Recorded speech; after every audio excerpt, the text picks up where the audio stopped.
një skenar të mundshëm. Shumë prej njerëzve që kanë shkruar edhe në rrjetet sociale, paka shumë e kanë përmendur ndoshta edhe çështjen e Trump-Karshit Zelenskit, që ka një luftë aktive kundër Rusisë ose diskursin e tij të ashpër Karshi. Shumica e liderëve botëror pritet që edhe Karshi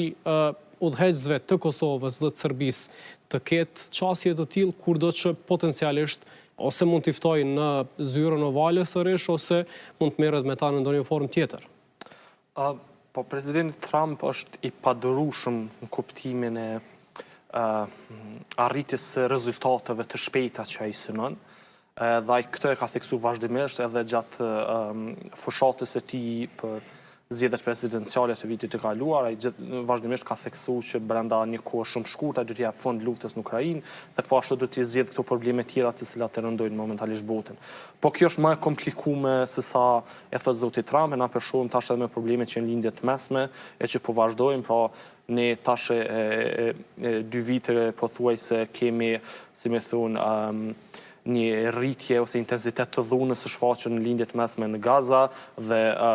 tash po shohim që e dhunë po shpërndaten në pjesën tjetër, po në raport me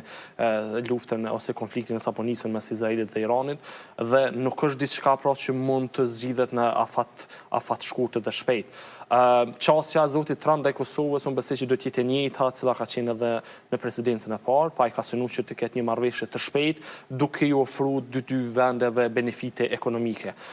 Vitin 2020 ne kemi pas këtë marrëveshje ose dakordimin e Washingtonit, që dorën zemrën Kosovës i ka sjellë një njohje mjaft të rëndësishme në kuptimin e konsolidimit të saj si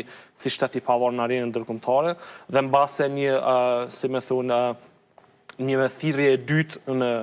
në presidencën, në kuadër të presidencës Trump, Kosovës do të mund të sillte diçka të ngjashme, ndoshta jo në kuptimin e një njohje nga një vend i tretë, por ndoshta në përafrimin e qëndrimeve të Kosovës dhe Serbisë në atë se si e shohin normalizimin e marrëdhënieve në fund. Për shkak se presidenti Trump ka për qëllim që t'i jap fund këtyre kontesave, t'i zgjidh ato sa më parë që është e mundshme, në mënyrë që të triumfojë ose të trumpetoj si sukseset e tij, dhe normalisht në kuptimin ndoshta e gjitha kontesave që mund t'i mendojmë tash që janë aktive në përbot, kontesti ndërmjet Kosovës dhe Serbisë është mbase më lehtë e arritshme ose i zgjidhshme, për arsye se ne kemi pas një proces që ka nisur vitin 2011, tash po hym në vitin